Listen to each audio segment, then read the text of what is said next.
ሰላም ተመልካቾቻችን እንዴት ናችሁ? የዛሬው እንግዳችን የስነ ልሳን ተመራማሪ ነው።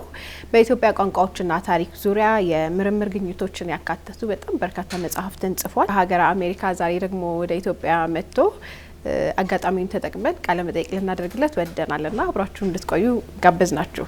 እንግዳችን ዶክተር ግርማ አውግቸው ይባላል። እንኳን ደህና መጣ። እንኳን ደህና ቆየሽን። እንኳን ወደ ሀገራችን በሰላም መጣ። እንኳን ደህና ቆያችሁ። ከረጅም ዓመት በኋላ እንደመጣህ ነግረኸኛልና የከተማችንን ለውጥ እንዴት አየኸው? የሀገራችንን ተዟዙረህም ከሆነ? ብዙ አልተዟዟርኩም። አንድ ሳምንት ነው የሆነኝ። በአብዛኛው ቤት ነው ያሳለፍኩት፣ ግን ብዙ ለውጦች አሉ። ከለውጦቹ አንደኛው 4 ኪሎ አካባቢ ብዙ ሰው ነበር። አሁን ግን ሰው ማግኘት አይቻልም። ማለዳ ካፌ አካባቢ ሄጄ ነበር። ብዙ እንትን የለም፣ ግን መንገዶች ላይ ምናምን ላይ የተሰሩ ስራዎች በርካታዎች አሉ እና ጥሩ ስራዎች ናቸው። እዛ በኩል እነኛ አይነት ለውጦች አይቻልም። ሀገራችን ኢትዮጵያ እንግዲህ ከ80 በላይ ቋንቋዎች አሏት ይባላል። እነዚህ ቋንቋዎችም እንዲሁ በጣም ብዙ የሚያስተሳስራቸው ነገርም አለ።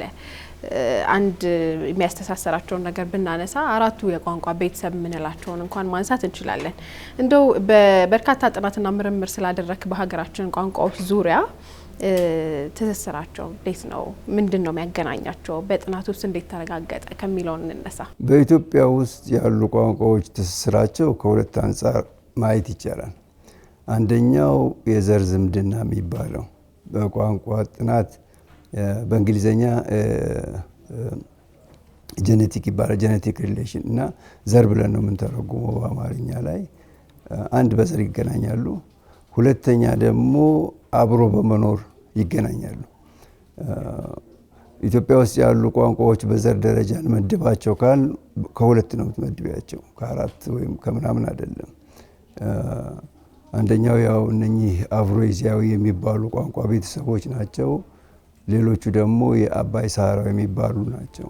ከነኚህ ውጪ አንድ ሁለት ቋንቋዎች ምድብ ያለየላቸው አሉ። ለምሳሌ ጫቦ፣ ኦነጎታ የሚባሉ በጣም ትንንሽ ተናጋሪ ያላቸው እና መጥፋት የሚያሰጋቸው ወይም በመጥፋት ላይ ያሉ ቋንቋዎች አሉ።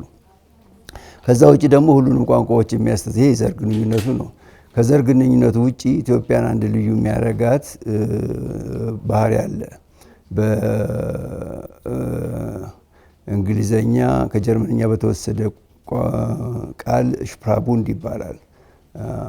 ሽፕራቡንድ ማለት የሊንጉዊስቲክስ ኤሪያ ማለት ነው በእንግሊዘኛ። በአማርኛ የቋንቋ ቦታ ልንለው እንችላለን፣ ግን ቴክኒካል ሙያዊ የሆነ ትርጓሜ ያለው። ያ ማለት ምንድነው? በዓለማችን ላይ 1-4 አካባቢ ያሉ ብዙ ጥያቄ ስላለው ይሄ ነው እዚህ ቦታ ናቸው ልልሽ አልችልም። አንደኛው አውስትራሊያ አካባቢ የሚገኝ ነው። ሁለተኛው ላይ በመጣ ኢትዮጵያ ነች።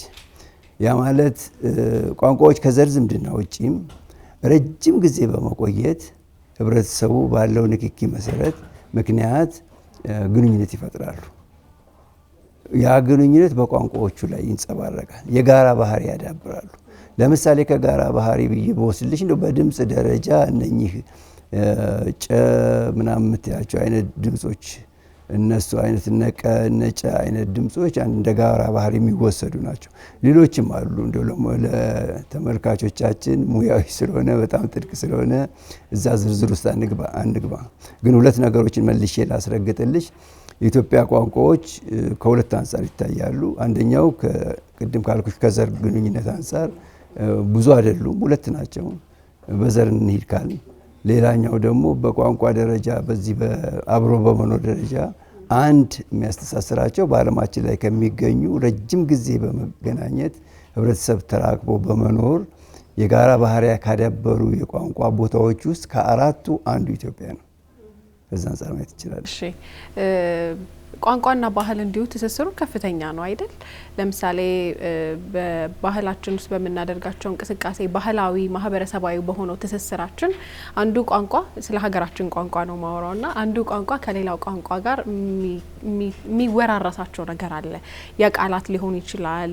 ለምሳሌ በአንደኛው ቋንቋ ውስጥ ያሉ ቃላት ሌላኛው ቋንቋ ውስጥ ተደግሞ ልናገኛቸው እንችላለን። የባህልንና የቋንቋን ትስስር እንዴት እንገልጸዋለን? የባህልና የቋንቋን ትስስር ለማወቅ ቀላሉ መንገድ ራሱ እንትን ከአንዱ ቋንቋ ወደ ሌላ ቋንቋ ለመተርጎም መሞከር። ለምሳሌ አሁን ከኦሮምኛ ተነስተሽ ወደ አማርኛ ልተርጉም ብትይ ወይም ከአፋርኛም ተነስተሽ አማርኛ ለመተርጎም ብትሞክሪ በጣም ቀላል ነው የሚሆነው። ከአማርኛ ተነስተሽ ወደ እንግሊዘኛ ወይም ከኦሮምኛ ወደ እንግሊዘኛ ከትግርኛ ወደ እንግሊዘኛ ከመተርጎም ይልቅ ኢትዮጵያ ውስጥ ባሉ ቋንቋዎች እርስ በርስ ለመተርጎም ብትሞክሪ በጣም ይቀላል። ለምን ይቀላል? ባህላቸው ተቀራራቢ ስለሆነ ማለት ነው። ሌላ ምክንያት የለው። ኦልሞስት ሁሉ ነገሩ ተቀራራቢ ነው። አብሮ በመኖር የሚመጣ ነገር ነው።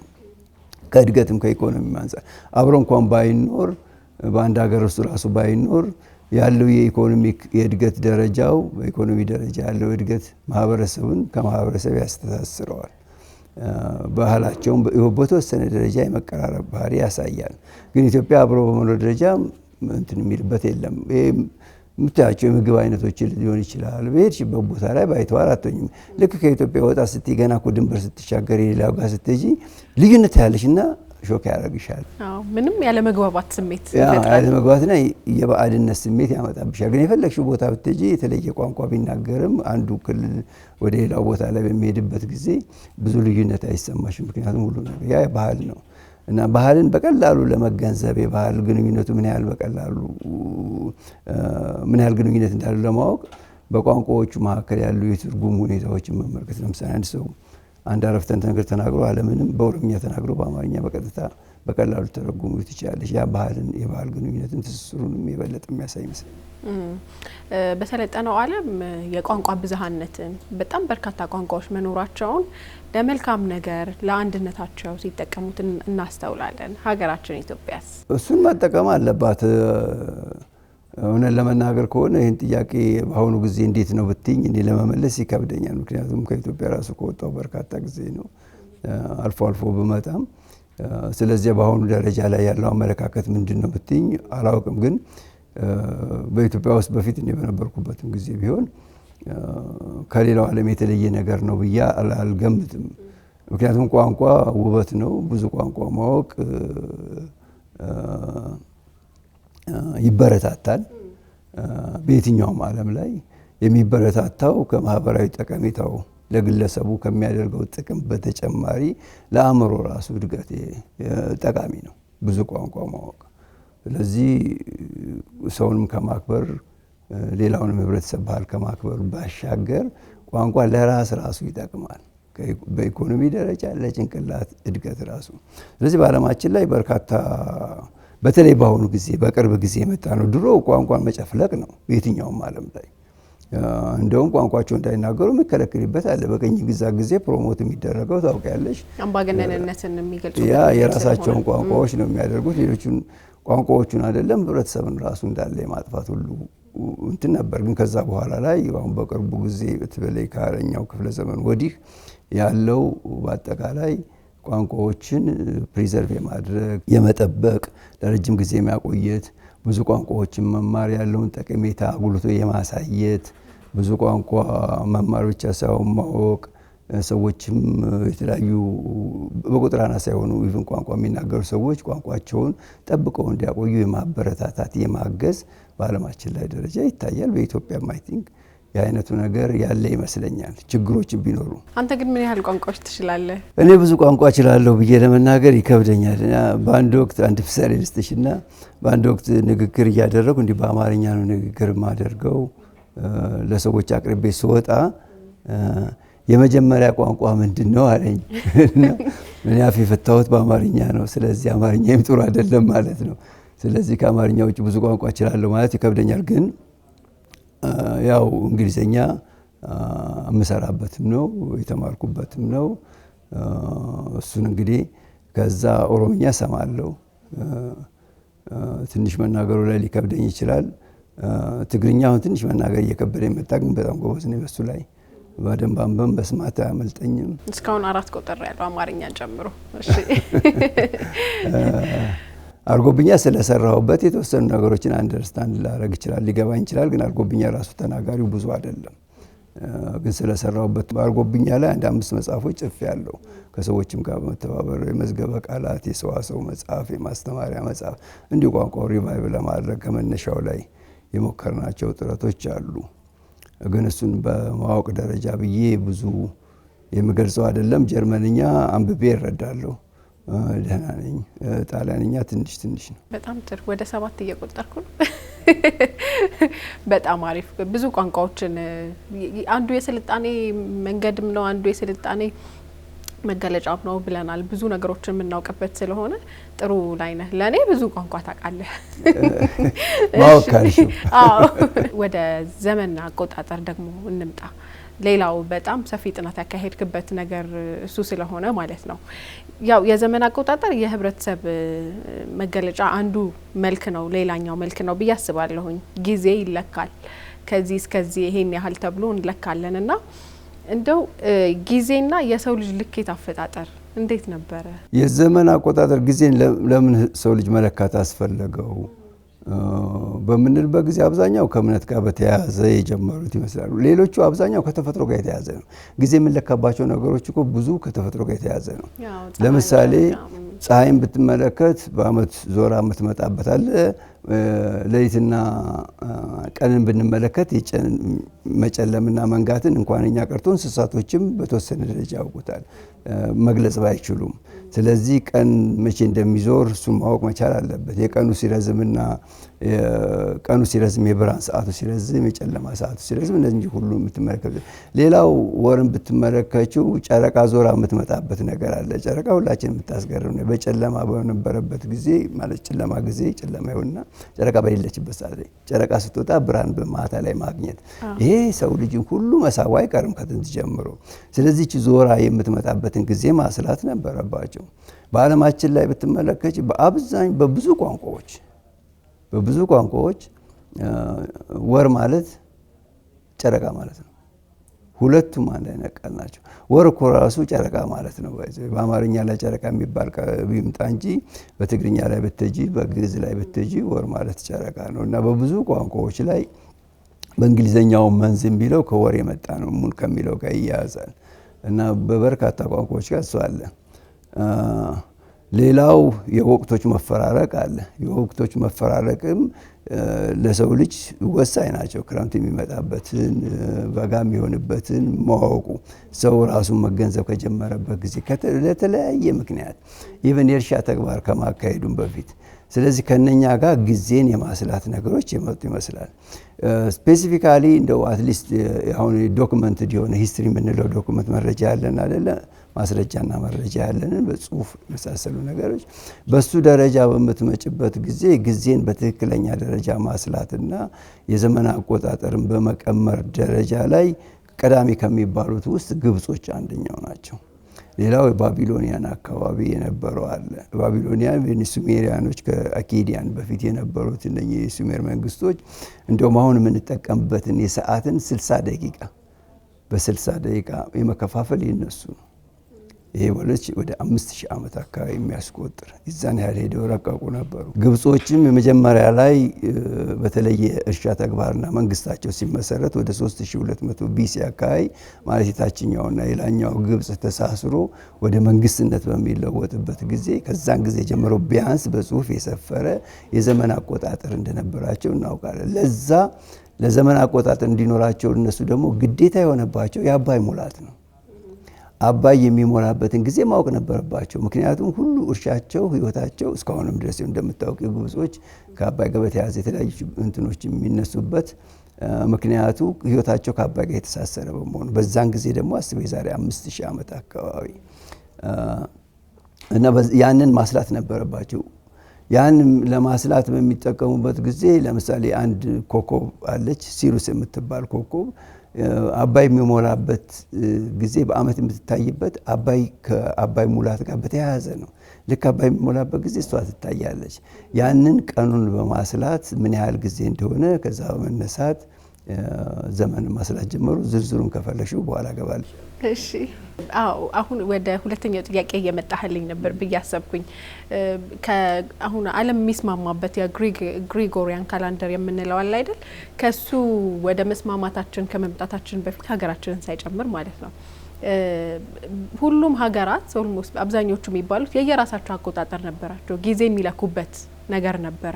እሱ ላይ አንተ በሰፊው ጥናት አድርገሃል። አሁን የግብጽንም በሰፊው ያነሳህልኝ ስለሆነ ማለት ነው አንዳንድ አዝናኝ ነገሮች አሉት አቆጣጠራቸውን በተመለከተም ትላለህ። እስቲ እሱን ነገር ንገረኝ። ይኸውልሽ በዓለም ላይ ያለው አቆጣጠር ከሁለት ልትወስጁ ትችላለሽ። አንደኛው በተለይ ዘመን አቆጣጠር አመትን በማስላት ደረጃ ላይ የፀሐይ አቆጣጠር የምንለው ወይም ትሮፒካል የምንለው አቆጣጠር አለ። የፀሐይ አቆጣጠር ማለት ወቅት መፈራረቅ ጋር የተያያዘ ነው። ዋና ዋናዎቹን ነው የምልሽ። ሁለተኛው የጨረቃ አቆጣጠር አለ። የጨረቃ አቆጣጠር ደግሞ የጨረቃ 12 ወራትን በአብዛኛው ነው የምልሽ 12 ወራትን ይዞ አንድ አመት አድርጎ የመቁጠር ነው። ከዛ እንዴት አድርጎ የግሪጎሪያን ካላንደር ለዓለማችን አሁን በዓለማችን ውስጥ ለምን በስፋት ሊሰራጭ ቻለ? ሌሎቹ የራሳቸውን የዘመን አቆጣጠር ለምን ተዉ? እነኛ አይነት ጥያቄዎች ምን ከገባን እሱም በዝርዝር ልመልስልሽ ይችላለሁ። በዘመን አቆጣጠር ላይ እንዳልኩሽ አመትን የምንለካበት በአብዛኛው ከወቅት መፈራረቅ አንጻር ነው። ምክንያቱም የወቅት መፈራረቅ ለሁሉ ነገር መሰረት ስለሆነ ለግብርናውም ለተለያዩ ነገሮች። ስለዚህ በሱ ደረጃ ላይ የመጀመሪያውን አትሊስት እንደው ለፀሐይ አቆጣጠር የቀረበ ቀመር ያበጁ ግብጾች ናቸው። ከግብጾች በማስከተል እኚህ ቅድም የጠቀስኩልሽ ባቢሎኒያን ናቸው። በተለይ ባቢሎኒያን በጨረቃ ላይ የተመሰረተ አቆጣጠር ነበራቸው። የጨረቃ አቆጣጠር 12 ወር ነው በአብዛኛው 12 ወር አንድ አመት ይደረጋል። በባቢሎኒያን እንደዛ ነበር። አንድ የጨረቃ አመት የሚሆን 12 አመት ማለት ጨረቃ ዞራ ለመምጣት የሚፈጅባት 29.5 ቀን ነው። 29.5ን በ12 ብታበዡ 354 ይሆናል። በግብፃዊ አቆጣጠር ወይም በአጠቃላይ በእንትን በፀሐይ አቆጣጠር ደግሞ 365 ቀን ከምናምን ነው። 365 ቢያንስ 11 ቀን በአመት ይዘገያል ማለት ነው። ስለዚህ እነኚህ የሚዘገዩት ወደ ኋላ ስለሚመጡ እነሱን በማስላት በ19 አመት ውስጥ ካልኩሌት ሲያደርጉት በ19 አመት ውስጥ የጨረቃ አቆጣጠር በ7 ወር ይዘገያል። 7 የጨረቃ ወር ይዘገያል። ስለዚህ እነኚህ 7 የጨረቃ ወሮችን በማስገባት ያን አይነት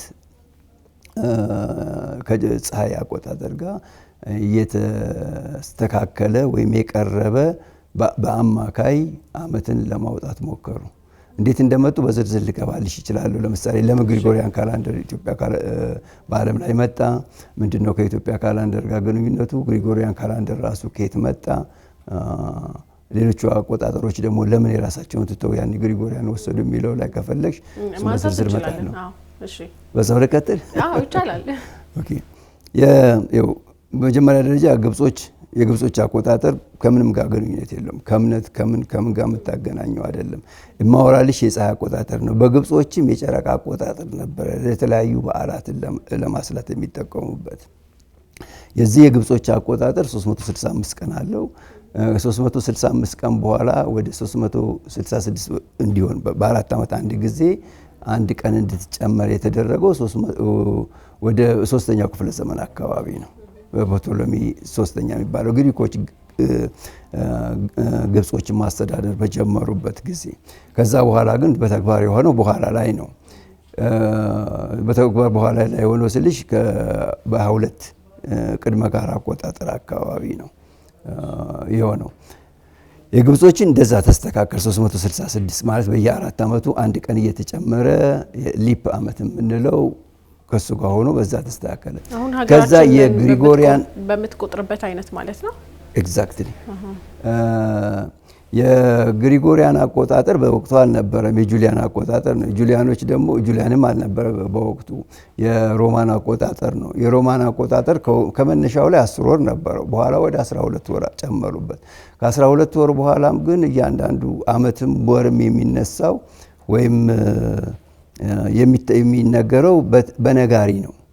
ማለት ቀሳውስት አሉ። ቀሳውስቱ ይነሱና ከፍ ያለ ቦታ ይቆሙና ዛሬ የወሩ መጀመሪያ ነው ይላሉ። ዛሬ የአመቱ መጀመሪያ ነው ይላሉ። ካላንደር ማለት ከዛ ነው የመጣው። ካላሬ ከሚል ቃል ነው የመጣው። ካላሬ ማለት መንገር ማለት ነው።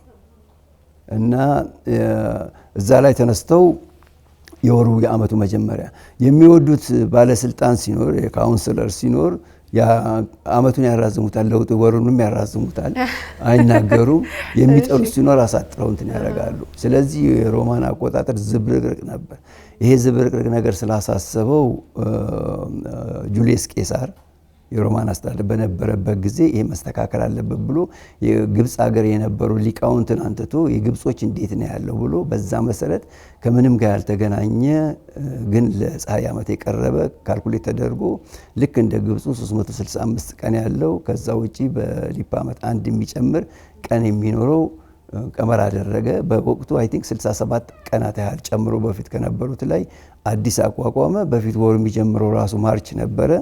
ከዛ እሱ ጃንዋሪ ላይ ያደረገው። ለምሳሌ ያህል ስትመለከች ዲሴምበር እኮ ማለት 10 ማለት ነው። ግን ዲሴምበር ስንተኛ 12ኛ ወር ነው። ዲሴምበር ቃሉ ስትመለከች 10 ነው። በፊት ማርች ላይ ስለሚጀምር ነው 10ኛ ወር የነበረው በቁጥር ስለነበሩ። ስለዚህ ወደ ጃንዋሪ ምክንያቱም ጃንዋሪ 1 ላይ ያንን በአዋጅ ደረጃ እንዲተገበር ስላደረገ በ45 ቅድመ ጋር አቆጣጠር ከዛ በኋላ የግብፁ ላይም እንትን መጥቷል። ግሪጎሪያን ከዛ በኋላ የመጣ ነው። የኢትዮጵያ አቆጣጠር ያነሳችው ለኢትዮጵያ አቆጣጠርና የግሪክ አቆጣጠር የግብፅ አቆጣጠር አንድ ናቸው። አመቱ የሚጀምርበት አንድ ነው። ወራቱ በወራት ደረጃ ስያሜያቸው የተለያየ ነው። ስያሜያቸው የተለያየ መሆኑ የሚያሳይሽ የኢትዮጵያ አቆጣጠር ዝም ብሎ ከግብፅ የገለበጠው አለመሆኑን ነው። ኢትዮጵያ በራሱ አካባቢ አቆጣጠር ሊኖራት ይችላል። አትሊስት ለወራት ስያሜው የመሳሰሉ ነገሮች ሊኖሩ ይችላሉ። ግን በአቆጣጠር ደረጃ ከግብፅ ጋር አትሊስት ቢያንስ ከ3000 አይደለም ከዛ በፊትም ጀምሮ ግንኙነት ስለነበራት ለምሳሌ ኢቭን በመጀመሪያው ስርወ መንግስት አካባቢ ኢቭን ፕሪ ዳይናስቲክ በፊት የነበሩ የተለያዩ ለጌጣጌጥ ስራ የሚውሉ ባልጩቶች እዛ አካባቢ ተገኝተዋል። ከኢትዮጵያ ለመሄዳቸው ማረጋገጫ ያለው። ከዛም ውጪ በታሪክ እንደሚታወቀው ከኢትዮጵያ አካባቢ ግንኙነት እንደነበራቸው ለምሳሌ ፑንት የሚባለው 100% በአሁኑ ጊዜ ወይም በተለያዩ ወቅት በግብፅ ጽሁፎች ውስጥ የተጠቀሰው ኢትዮጵያን ያካትታል ብለሽ ኢትዮጵያን ብቻ የሚያካተው ባትይም በተለያዩ ወቅቶች የተጠቀሱ በበርካታ ወቅቶች የተጠቀሱት ኢትዮጵያን የሚመለከቱ ወይም የሰሜኑን አካባቢ ሰሜን ኢትዮጵያን አካባቢ የሚመለከቱ ቦታዎች እንደሆኑ ታውቂያለሽ። ከዛን ጊዜ ጀምሮ ግንኙነት ነበራቸው። በየወቅቱ የጻፉት ነው። ምናልባት እኔ አንደኛው መጽሐፍ ላይ እንደው በዝርዝር ይህን ጉዳይ ገልጬዋለሁ ከነ መረጃዎቹ ማለት ያሉትን ማስረጃዎች ምን እንደሚሉ በወቅቱ የነበረው ያን ጊዜ ግንኙነት ስለነበረው የኢትዮጵያ አቆጣጠር ምናልባት ቢያንስ ነው ማለት ወደ 3000 ዓመት አካባቢ በተለይ የዳማት መንግስት ሲመሰረት ከዛ በፊት የነበረው የፑንት አስተዳደር የኮሊሽን ኦፍ ነው ልክ በኋላ ላይ እንደነበረው የተለያዩ መንግስታት ንጉሰ ነገስት አይደለም የሚሉ የተለያዩ ንጉሶች አንድ ላይ ሆነው የሚፈጥሩት የዛም በፑንት ደረጃ ላይ ለምሳሌ የመሪዎች መሪ አይነት የሚል ስያሜ ነበረውና የዛን አይነት ባህሪ በዛን ጊዜ የነበረው ለምሳሌ ፑንት አትሊስት በኢትዮጵያ ውስጥ በነበረበት ጊዜ ከጥንት ጋር መንግስት መስርቶ ትልቅ ነበር የሚል ማስረጃ እንኳን ባይኖረንም በዛን ጊዜ ዘመን አቆጣጠር ይጠቀሙ ነበር ማለት ባንችልም ከዛ በኋላ በመጣው ላይ ቢያንስ ከመንግስት መስራታው ጀምሮ የግብፁን አይነት አቆጣጠር እየወሰዱ ይመስለኛል። ቢያንስ በአቆጣጠር ደረጃ በስሌቱ ደረጃ ከነወሰደው የወራቱ ስያሜ የሚያመለክተው እዚህ ትራዲሽናል እንደነበረ ነው እና የግሪጎሪያን አቆጣጠር በዓለም ላይ ለምን ሆነ ብቲ የሮማን ኢምፓየሮች በጣም እየተስፋፋ በመምጣቱ ዓለምን በመቆጣጠሩ እንጂ በዓለም ደረጃ ላይ ከእምነት ጋር ግንኙነት የሌለው ለአቆጣጠር በጣም የቀረበና በቀላል የሆነ ለስሌትም በህብረተሰብ ደረጃ በአጠቃቀም ደረጃ በጣም ቀላልና ስሌት የሆነ የኢትዮጵያና ወይም ኢጂፕሽያን የሚጠቀሙበት አቆጣጠር ነው። ምናልባት ይሄ ምን ብቻ ያልኩት ሳይሆን በተለያዩ በዚህ ጉዳይ ላይ የሰሩ የተለያዩ በዘመን አቆጣጠር ላይ የሰሩ ሊቃውንቶች ራሱ ምናልባት ዓለማችንን ዶሚኔት ሊያደርገው የሚችለው የግብፅ አቆጣጠር ወይም አሁን ኢትዮጵያ የምትጠቀምበት አቆጣጠር ነው ይላሉ። ምክንያቱም ከእምነት ጋር ግንኙነት የለው። መስከረም 1 ለምሳሌ አሁን በአሁኑ ጊዜ ከእምነት ጋር ገናኝተሽ ልትዩ ብትችይም መስከረም 1 የዘመን መለወጫነቱ ከእምነት ጋር ነው። ይሄ ፕሪክርስቲያኒቲ የነበረ ነው። የዛሬ 5000 ዓመት በፊት የነበረው ዘመን መለወጫ ዘሰም። በጣም ጥሩ ሰፋ ያለ ነገር ነው ያነሳህልኝ። ምን ያህልም ደግሞ የቀን አቆጣጠራችን ጠለቅ ያለ ነገር እንዳለውም ግን ሰፊ ነገር ሊወራበት የሚችልም እንደሆነ ያነሳነው እኛ ጊዜያችን አጭር ስለሆነች እንዲሁ ጠቅለል ያሉ ነገሮችን እያነሳን ስለሆነ እንጂ ማለት ነው። አሁን ወደ አንተ ነገር ልምጣ። ከ7 ዓመት በኋላ ነው ወደ ኢትዮጵያ የተመለስኩት ብለኸኛል ቅድም ከካሜራ ውጪና እንዴት ነው የባህር ማዶ ኑሮ? ምን እየሰራህ ነው? እኔ እንኳን ብዙ ጊዜ ስለ ራሴ ማውራት እውነት አልወድም። ገና ብዙ ሰራለሁ ብዬ አስባለሁ። ሁለተኛ ደግሞ ስለ ራስ ማውራት ጥሩ አይመስለኝም። ግን አንደኛ በሁለት ቢላ ነው የምበላው እና በሁለት ቢላ መብላት ማለት በአንደኛው እንደምታውቁ በሶሻል ሳይንስ ውስጥ በዚህ በስነ ልሳን ጥናት ምርምር ማደርግበት ከዛ ጋር በተያያዘ ምሰራው አለ። ኢንስቲትዩት ኦፍ ሴሜቲክ ስተዲስ ውስጥ ሪሰርች እንሰራለን። ጆርናል እናሳትማለን። የጆርናሉ ዋና ኃላፊ ነኝ። መጽሐፍ ሲሪየስ እናሳትማለን። የዛ መጽሐፉ ሲሪየስ ኤዲተር ነኝ። ዋናው ስራችን ምርምር ማድረግ ነው። እዛ ውስጥ የምርምሩና እንትኑ የፐብሊኬሽኑን ኃላፊ ሆኜ እሰራለሁ። ከዛ ውጪ አፍሪካ ወርልድ ፕሬስ ኤንድ ዘ ሬድ ሲ ፕሬስ የሚባል አለ። በእነሱ ውስጥ ደግሞ ሲኒየር ኤዲተር እና አርታይና የፕሮዳክሽን ሱፐርቫይዘር ሆኜ እሰራለሁ። ከዛ ውጪ በሙያዬ ደግሞ ሌላኛው ሙያዬ በሳይንሱ ደረጃ ከኮምፒውተር ሳይንስ ጋር በተያያዘ እሰራለሁ። ኮምፒውተር ሳይንስ ላይ በአብዛኛው ኦቶሜሽን እንደ ኢንድ ዩዘር ኮምፒውቲንግ ከኢንፎርሜሽን ሴኩሪቲ ጋር ከመረጃ ደህንነት እንበለው የመረጃ ደህንነት ከሱ ጋር እሰራለሁ። በጣም ሰፊ ነገር እኮ ነው እየሰራ ያለው። በዚህ በኩል ቋንቋው ነገር አለ፣ በዚህ በኩል ደግሞ የቴክኖሎጂ ነገር አለ። በጣም የተራራቁ የሚመስሉ ግን አንድ ላይ እየሰራሃቸው ያሉት ነገሮች። ያ በዛኛው መጀመሪያ ስለገፋውበት፣ ሁለተኛው ግን ኢንተረስት ስለነበረኝ በሃይ ስኩል የጨረስኩት የአውቶ መካኒክ ነው። ከዛ በኋላ ዩኒቨርሲቲ ስገባ የቋንቋ ትምህርት ነበረ፣ ግን ከቴክኖሎጂው ጋር የተያዘ ፍላጎት ነበረኝ። ስለዚህ በቴክኖሎጂው ትንሽ መግፋት አለብኝ ብዬ ዝም ብሎ የማስተር ኦፍ ሳይንስ በመረጃ መረብ ደህንነት በዛ ወሰድኩና እሱም ሰራበታል። በጣም ደስ ይላል። በጣም ምርምር በዛኛው ላይ ሆነ። በዚህም በዛም ምርምር እያደረክ ነው። ብዙ ለሀገራችን የሚጠቅሙ ነገሮችን እስካሁን አበርክተሃል። በተለይ በቋንቋው፣ በዘመን አቆጣጠሩ፣ በሁሉም ነገር ወደፊትም ደግሞ እንዲሁ በጣም በርካታ ነገሮችን ለኢትዮጵያ ትሰጣለህ ብለን እናስባለን። በጣም ቆንጆ ጊዜ ነበረን። ምናልባት ቀደም ሲል ባነሳናቸው ጉዳዮች ላይ የምትለኝ ተጨማሪ ነገር ካለ እና እንቋጭ። ባነሳናቸው ነገሮች ላይ እውነት ለመናገር ብዙ ነገሮች ማለት እንችላለን። ግን ሁለት ነገሮችን ለይ እንደው በተለይ በዘመን አቆጣጠር ላይ ስላነሳን አሁን በተደጋጋሚ ሲወራ ስለሰማው እኔ አሁን በአብዛኛው ትኩረት አድርጌ የነበረውና ለመነጠል የሞከርኩት የኢትዮጵያ ሲቪል ዘመን አቆጣጠር ነው። የሲቪል ዘመን አቆጣጠሩን ከእምነት ጋር የማያያዝ ነገር በበርካታ ቦታዎች ታያለሽ። አንድ እምነት ዘመን አቆጣጠርን ይጠቀምበታል። ለምሳሌ በኢትዮጵያ ኦርቶዶክስ ቤተክርስቲያን የኢትዮጵያ ዘመን አቆጣጠር እስካሁን ድረስ ይዛ ማቆየቷ ከትውልድ ወደ ትውልድ እንዲተላለፍ ማድረጓ ከመንግስት ጋር ሆኖ ከመንግስት ውጪም ትልቅ አስተዋጽኦ አድርጋለች። በዚህ ላይ ጥያቄ የሚነሳበት ጉዳይ አይደለም። ግን የኢትዮጵያ ዘመን አቆጣጠር የሲቪል ዘመን አቆጣጠሩ ከእምነቱ ጋር የተያያዘ ነው ብሎ ማሰብ ስህተት ነው። በኢትዮጵያ ኦርቶዶክስ ቤተክርስቲያን ብንሄድ በርካታ አቆጣጠሮች አሉ። አጽዋማትና በዓላትን ለማስላት የሚጠቀሙበት ቀመር የተለየ ነው። አቡሻክር አለ። ከአቡሻክር ውጭ ባህረ ሐሳብ አለ። ሌሎች አሉ። ለምሳሌ አውደ ቀመር የሚባል ነገር አለ። አውደ ቀመር ለምሳሌ ግሬት ፓስካል ይር የሚባል ነው። እሱም ይሰላበታል። 532 ዓመት የያዘ ነው። 19 የጨረቃ ወራት ወይም ይሄ አውደ ሜቶኒክ ይባላል።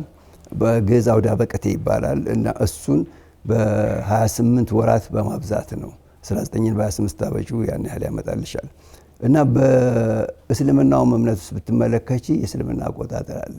ስለዚህ በኦርቶዶክስ ብቻ በጣም በርካታ አይነት አቆጣጠሮች አሉ። ዘመን የሚለካበት ራሱ ኢራ የተለያየ ነው። ስለዚህ እሱን መለየቱ ያስፈልጋል። የሲቪል አቆጣጠሩን አላግባቡ ከእምነት ጋር ማያያዙ ጥሩ አይመስለኝም እና እሱን ለይቶ ማወቁ ተገቢ ይመስለኛል። ማስተካከል የሚያስፈልግ ከሆነ ማስተካከል የሚፈልገው መነጽራችንን በዛ መልክ ቢቃኝ የምናይበት መስከረም 1 የዛሬ 5300 ነው። አንለስ የክርስትና እምነት የዛሬ 5500 ዓመት ተፈጠረ ካላልን በስተቀር ቢያንስ ሪከርድ ያለን በዛን ጊዜ ስለሆነ ዘመን መለወጫውን ከዚህ ከእምነት ጋር ማያያዝ መሞከሩ ሌሎች ነገሮችንም እንትናል። ፋሲካ የሚሰላው በእኛ ዘመን በዚህ በኢትዮጵያ አቆጣጠር ላይ ተመስርቶ አይደለም። ሌላ አይነት አቆጣጠር አለው ሁሉ ነገሮች። ስለዚህ እሺ፣ በጣም አመሰግናለሁ። እንዲህ አይነት አስተሳሰቦች ካሉ ራሳቸውን የሚያርቁበት አይነት ሀሳብ ይመስለኛል ይሄኛው። በጣም ጊዜ ኖሮን ሰፊ ጊዜ ሰተን ስለ መጽሐፎችህም በጥልቀት ብናወራ በጣም ደስ ይለኝ ነበረ። አንተም ካለ ጊዜ አንጻር ከኛም ሰዓት አንጻር እንግዲህ እስካሁን ያወራ ነው በቂ ነው ብዬ አስባለሁ። በጣም አመሰግናለሁ ዶክተር። እኔም እድሉን ስለሰጠሽኝ በጣም አመሰግናለሁ። እሺ ተመልካቾቻችን፣ ከዶክተር ግርማ ወግቸው ጋር የነበረን ቆይታ ይሄንን ይመስል ነበረ። ቆንጆ ጊዜ እንደነበራችሁ እምነታችን ነው። መልካም ጊዜ ይሁንላችሁ።